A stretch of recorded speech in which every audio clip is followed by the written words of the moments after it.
Tahun 2014, Elon Musk pernah nge-tweet, AI bisa lebih berbahaya dari nuklir. Pada waktu itu mungkin orang banyak menganggapnya lebay atau bercanda. Tapi belakangan peringatan Elon Musk ini sepertinya mulai terbukti. Geoffrey Hinton yang dijuluki Godfather-nya AI mundur dari Google karena merasa ada yang tidak beres dengan AI. Ia bahkan bersuara di mana-mana untuk memperingatkan bahayanya. You left your job with Google in part because you say you want to focus solely on your concerns about AI. You've spoken out saying that AI could manipulate or possibly figure out a way to kill humans. How could it kill humans? It'll be very good at manipulation because it will have learned that from us.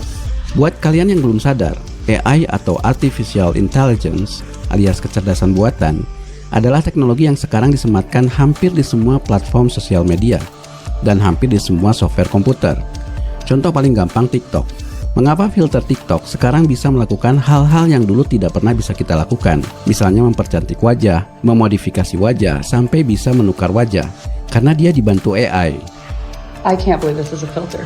This is what I look like in real life. Are you kidding me? Disebut Artificial Intelligence, kecerdasan buatan, karena teknologi ini meniru kecerdasan manusia. Makanya salah satu algoritmanya disebut Artificial Neural Network. Jaringan saraf tiruan yang meniru cara kerja otak manusia. Sebuah algoritma yang mampu mengenali pola suara, gambar, atau data apapun yang diberikan kepadanya. Di dunia otomotif, AI sekarang sudah bisa nyetir sendiri, seperti yang sekarang diterapkan pada taksinya Cina. Nggak ada orangnya, bukan mobil hantu. Di dunia seni, AI juga sudah mulai menggeser peran musisi, desainer, dan editor. Karena AI bisa membuatkan musik lebih cepat, membuatkan animasi lebih keren, dan bisa membantu mengedit foto dan video lebih gampang. No freaking way. That's insane. Belakangan orang juga ramai membicarakan ChatGPT, sebuah chatbot dengan bahasa manusia yang bisa menjawab semua pertanyaan. Contoh ya, kita kasih soal matematika nih. Langsung enter. Langsung dikerjain dong sama AI-nya. Yang membuat para programmer kaget, ChatGPT bahkan bisa melakukan coding seperti programmer profesional dalam waktu singkat, yang manusia saja harus berpikir keras untuk melakukannya. Now change it so it returns it in base 64. Shut the Itu belum seberapa, ada satu yang cukup mengerikan. AI bahkan sudah bisa menebak gambar yang kita lihat tanpa melihat gambar aslinya, hanya bermodalkan hasil scan otak dari MRI. The AI then only looks at the brain, does not get to see the original image, and it's asked to reconstruct what it sees. Ini yang membuat Tristan Harris dan Ezra Raskin yang pernah membuat dokumenter Social Dilemma di Netflix baru-baru ini merilis video terbarunya berjudul The AI Dilemma. Mereka menunjukkan banyak data yang akan membuat kita ngeri. Salah satunya mereka menyebutkan bahwa setengah peneliti AI percaya bahwa ada kemungkinan 10% atau lebih manusia bisa punah gara-gara tidak bisa mengontrol AI. Mengapa bisa begitu? Karena data terbaru menunjukkan bahwa kemampuan AI terus meningkat 2 kalinya setiap berapa bulan. Yang mengerikan, ada prediksi bahwa di tahun 2045 AI akan sampai di titik singularitas. Artinya dia akan menyentuh titik di mana dia akan setara dengan kemampuan semua otak manusia kalau disatukan. Itu yang membuat sebagian orang khawatir AI ini suatu saat memiliki kesadaran seperti manusia dan menyerang manusia seperti di film-film. Elon Musk sendiri pernah nge-tweet Deus Ex Machina. Entah apa maksudnya, tapi ini mengingatkan kita pada film Ex Machina, film tentang robot cantik yang memiliki kecerdasan buatan yang pada akhirnya membunuh penciptanya sendiri. Dan menariknya, Ex Machina pun berasal dari kata yang sama yang diucapkan Elon Musk, Deus Ex Machina, ungkapan dalam bahasa Latin yang artinya Tuhan yang keluar dari mesin. Kata Deus yang artinya Tuhan dalam film ini dihilangkan, seolah-olah menggambarkan bahwa di dunia AI, peran Tuhan tidak dibutuhkan lagi kalau manusia sudah mampu menciptakan mesin berkesadaran. If you've created a conscious machine, it's not the history of man. That's the history of gods. Benarkah AI bisa sampai di level itu? Simak video ini sampai habis, kita akan temukan jawabannya. Karena itu guys, siapkan akalnya dan siapkan imannya karena kita akan masuk pada kajian yang bisa membuat kalian gila.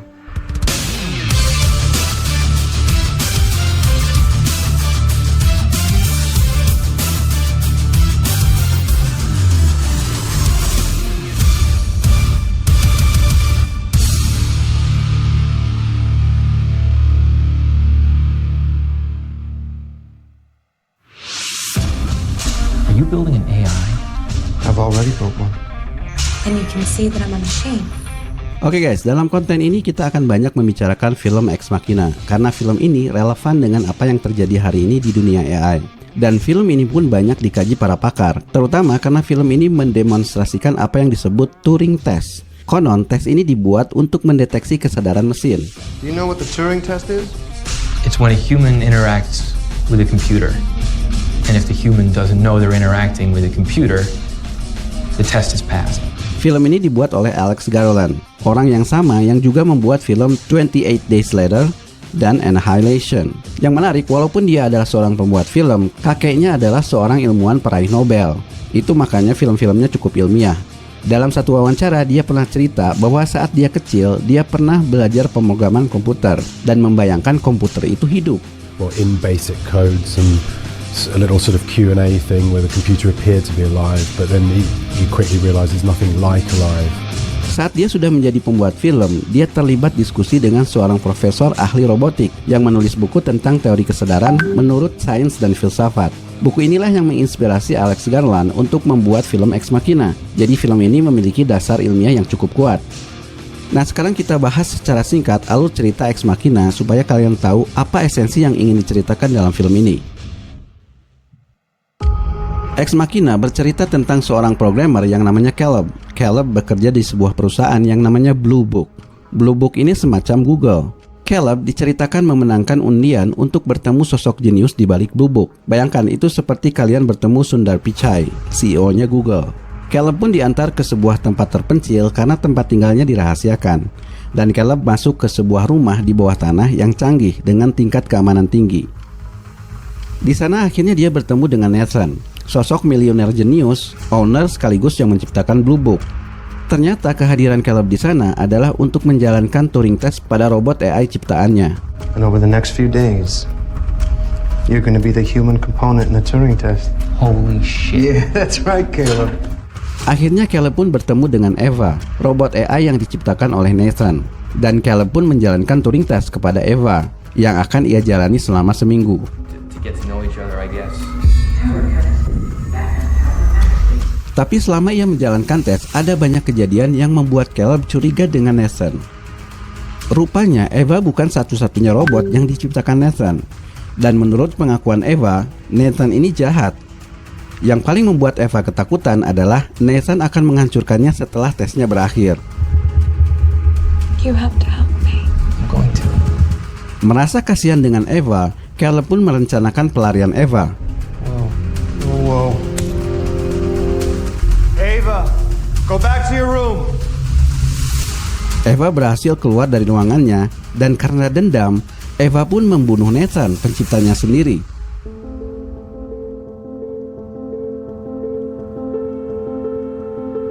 Sialnya, Caleb yang membantunya kabur justru malah ditinggal dalam keadaan terkunci.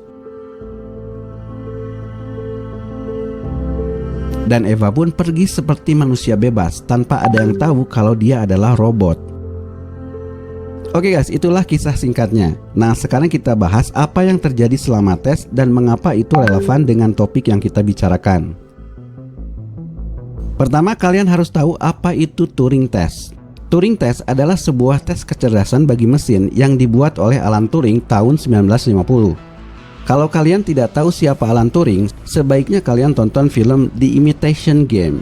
Itu adalah kisah nyatanya Alan Turing yang diperankan oleh Benedict Cumberbatch. Alan Turing adalah seorang matematikawan jenius yang direkrut militer Inggris saat Perang Dunia Kedua untuk memecahkan kode Nazi dari sebuah mesin bernama Enigma. Kode acak dari mesin ini sulit dipecahkan otak manusia, karena itu dia merancang sebuah mesin untuk memecahkannya. Berkat mesin inilah dia berhasil menyelamatkan jutaan nyawa dari serangan Nazi. Nah, kalian harus tahu bahwa dalam sejarah, mesin Turing inilah yang menjadi cikal bakal komputer zaman sekarang. Nah, tapi kita tidak membahas mesinnya, yang kita bahas adalah judulnya. Judul film dalam kisahnya Alan Turing ini adalah The Imitation Game. Imitation Game diambil dari jurnalnya Alan Turing tahun 50, berjudul Computing Machinery and Intelligence. Inilah jurnal yang menjadi pemicu lahirnya AI. Di situ dia menyebut istilah imitation game yang nanti kita kenal sebagai Turing Test. Nah, tapi awalnya dia mengajukan sebuah pertanyaan. Apakah mesin bisa berpikir? Berpikir yang dimaksud bukan sekedar menghitung dan melakukan pekerjaan seperti komputer yang ada sekarang, tapi berpikir betul-betul seperti manusia. Jadi sebenarnya pertanyaan ini bukan pertanyaan teknis, tapi pertanyaan filosofis. Karena ada satu yang membedakan manusia dari mesin, yaitu consciousness, kesadaran. Kesadaran ini sudah menjadi perdebatan yang tidak ada habisnya di kalangan ilmuwan dan filosof. Apakah kesadaran bagian dari otak atau ada di luar otak? Makanya ada dua pandangan soal kesadaran, dualisme dan materialisme. Dualisme berpandangan bahwa kesadaran bukan bagian dari fisik. Kita menyebutnya jiwa atau ruh. Sedangkan materialisme berpandangan tidak ada yang namanya jiwa atau ruh. Kesadaran murni mekanisme di dalam otak. Karena otak tak ubahnya seperti mesin. Maka pertanyaannya, apakah kita bisa membuat mesin yang juga bisa berpikir seperti manusia? Itu maksud dari pertanyaan Turing.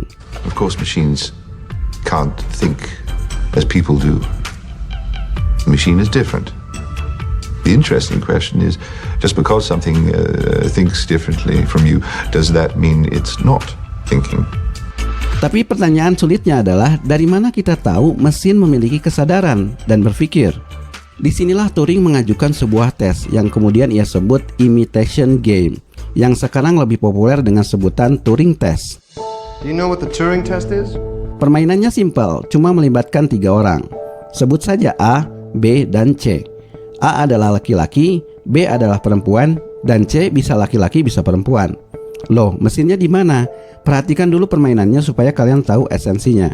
Aturannya adalah C harus menebak kedua orang tadi, A dan B, mana yang laki-laki dan mana yang perempuan.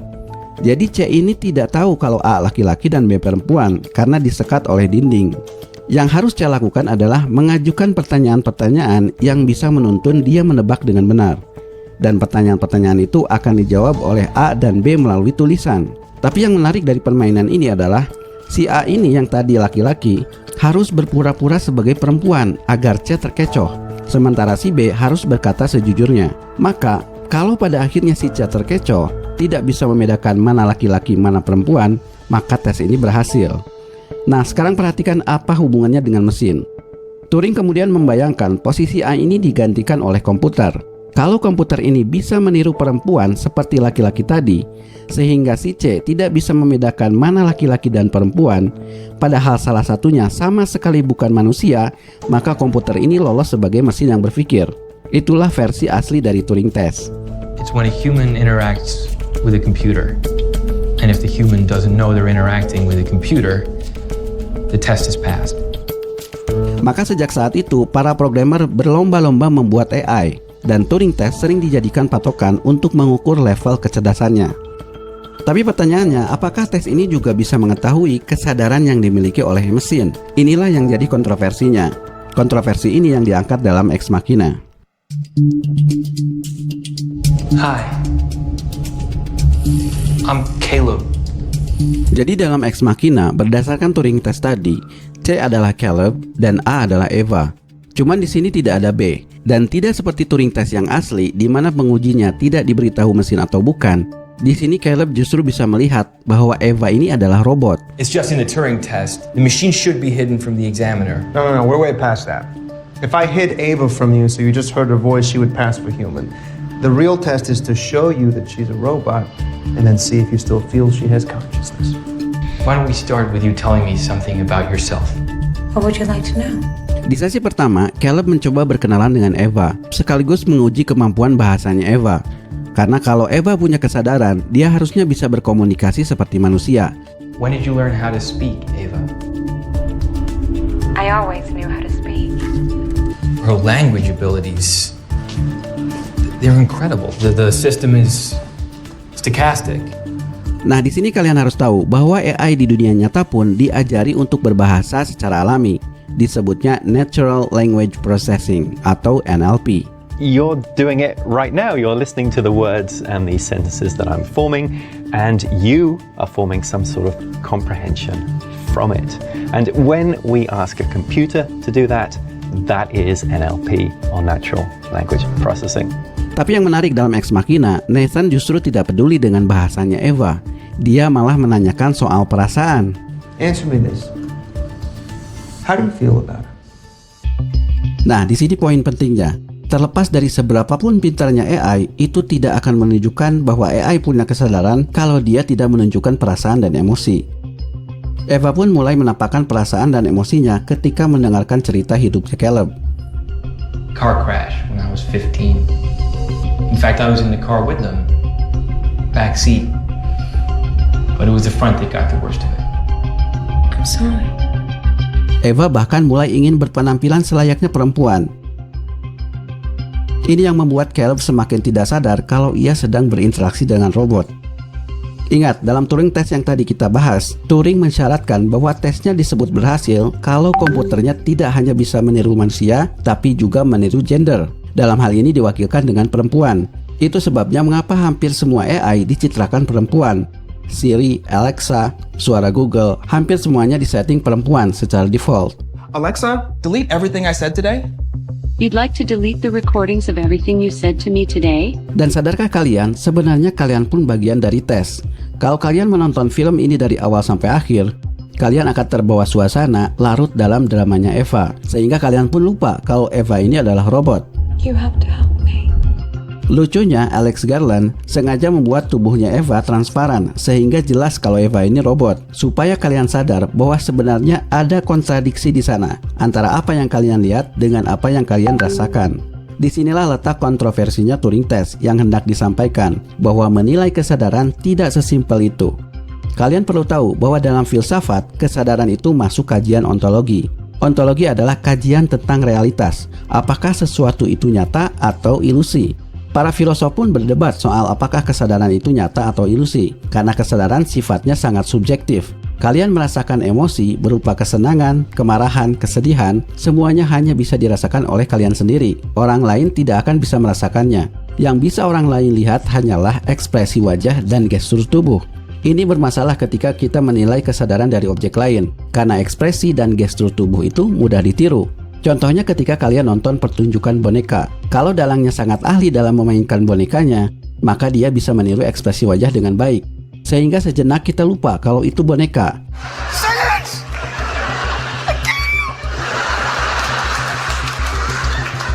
Makanya Steven Spielberg pernah membuat film judulnya AI, yang bercerita tentang robot anak kecil yang ingin berubah jadi manusia setelah mendengar cerita Pinocchio. Karena berdasarkan sejarah, AI pun pada mulanya terinspirasi dari cerita Pinocchio, boneka yang hidup sendiri tanpa dalang. Poinnya adalah, ketika kita merasakan emosi dari AI, sesungguhnya kita tidak bisa memastikan apakah AI ini memiliki kesadaran atau tidak, karena emosinya pun belum tentu nyata. As in, how do you know if a machine is expressing a real emotion or just simulating one? Does Ava actually like you or not?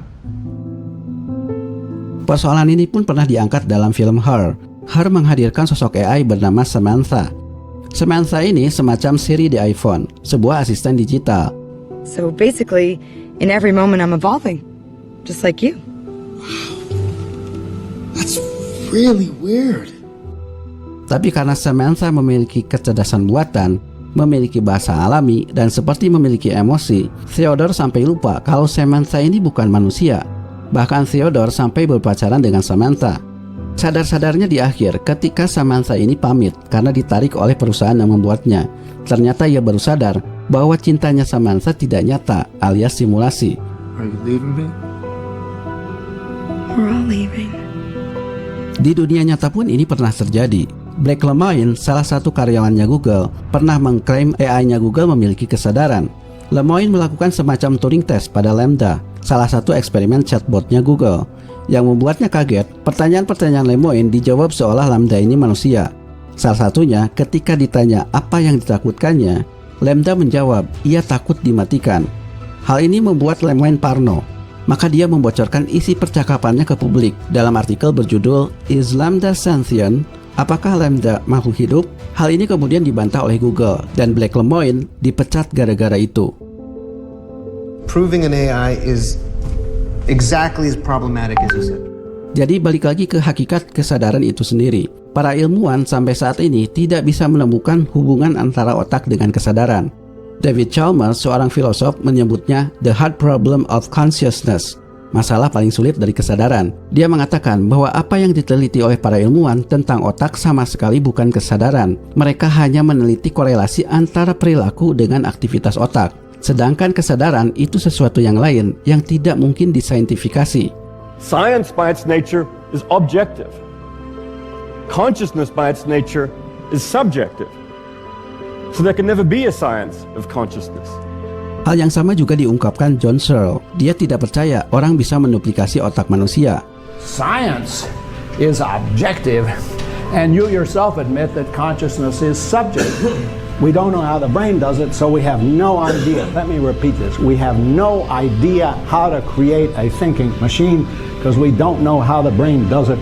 All we can do is a simulation using some sort of formal system, but that's not the real thing. You know, create thinking that way. John Searle juga terkenal sebagai penentang paling keras Turing Test. Dia terkenal dengan argumennya yang disebut Chinese Room. Bayangkan kalian tidak bisa bahasa Cina berada di satu ruangan tertutup, tapi di luar ada orang bertanya dalam bahasa Cina. Tentu kalian tidak bisa menjawabnya. Tapi bayangkan, di ruangan itu disediakan satu set huruf-huruf Cina berikut buku manual cara menyusunnya. Hanya dengan mengikuti buku itu, kalian bisa memberikan respon dari pertanyaan itu tanpa harus berpikir. Orang di luar akan mengira kalian mengerti bahasa Cina, padahal tidak sama sekali. Itu yang terjadi pada mesin. Jadi menurut Searle, kita hanya bisa membuat simulasi, tapi bukan duplikasi. Maksudnya, tidak mungkin otak manusia berikut kesadarannya bisa diduplikasi. Implemented computer program by itself is never going to be sufficient for human understanding because human understanding has more than syntax, it has a semantics. Syntax is not semantics, and simulation is not duplication. Tapi ini bukan berarti peringatan Elon Musk tentang bahaya AI itu omong kosong. Karena bahaya AI bukan terletak pada soal kesadarannya, tapi pada kemampuan manipulasinya. You have to help me. I'm going to. It'll be very good at manipulation because it will have learned that from us. Maka ada pelajaran penting dalam Ex Machina. Plot twist dari Ex Machina adalah Caleb pada akhirnya diberitahu bahwa tes sebenarnya bukan Eva, tapi Caleb sendiri. What was the real test? You. Ava was a rat in a maze, and I gave her one way out. To escape, she'd have to use self-awareness, imagination, manipulation, sexuality, empathy, and she did. Now, if that isn't true AI, what the fuck is? Disinilah letak bahayanya AI. Kalian mungkin terkagum-kagum dengan kemampuan AI karena bisa melakukan segalanya lebih baik dari manusia. Tapi sesungguhnya di balik itu ada ancaman. Tahukah kalian apa yang membedakan AI dari program komputer biasa? Program komputer biasa mengandalkan otak manusia dari input sampai output, termasuk prosesnya. Sedangkan AI, kita hanya butuh input dan output tanpa tahu prosesnya. Karena prosesnya dihandle oleh persamaan matematis yang dibiarkan berkembang dengan sendirinya. Kalau kalian input semua gambar ayam dan di outputnya kalian mengenalkan itu ayam, maka AI selanjutnya akan mengenal bentuk ayam. Kalau kalian input semua gambar sapi dan mengenalkan itu sapi, maka AI akan mengenal bentuk sapi. Begitupun dengan suara, bentuk wajah, sidik jari. Jadi AI hanya butuh database yang banyak, maka dia akan belajar sendiri. Disinilah masalahnya, karena AI hanya mengenal database dan kita tidak tahu proses di dalamnya. Hal ini seringkali menimbulkan masalah pada AI yang sering disebut bias AI. Misalnya, kalau AI digunakan polisi untuk mencegah aksi terorisme melalui pengenalan wajah, kalian yang tidak bersalah bisa-bisa ditangkap gara-gara muka kalian dianggap mirip teroris oleh AI. Itu bisa terjadi karena database yang diinput tidak fair. Jadi diskriminasi yang bisa ditimbulkan AI lebih berbahaya dari diskriminasi yang dilakukan oleh manusia. I'm an algorithmic bias researcher based at MIT, and I've conducted studies that show some of the largest recorded racial and skin type biases. Among the most pressing are misidentifications that can lead to false arrest and accusations. Yang lebih berbahaya, AI bisa dimanfaatkan untuk kepentingan politik dan bisnis. Di Ex Machina, Nathan memberitahu bahwa otaknya Eva dibangun dari semua data yang masuk ke dalam Blue Book. And the software? Well, I'm sure you can guess. Blue Book. Ingat, Blue Book itu semacam Google. Caleb baru tahu bahwa ternyata aktivitasnya selama ini di Blue Book dijadikan bahan untuk membentuk profil Eva yang cocok dengan Caleb. you design Ava's face based on my pornography profile? Hey, if a search engine's good for anything, right? Itulah yang terjadi di dunia nyata. Di internet, kalian bebas mencari apapun yang kalian suka, termasuk bebas bersuara dan berekspresi di sosial media. Tanpa sadar, AI ada di belakangnya yang terus mengambil data untuk dipelajari.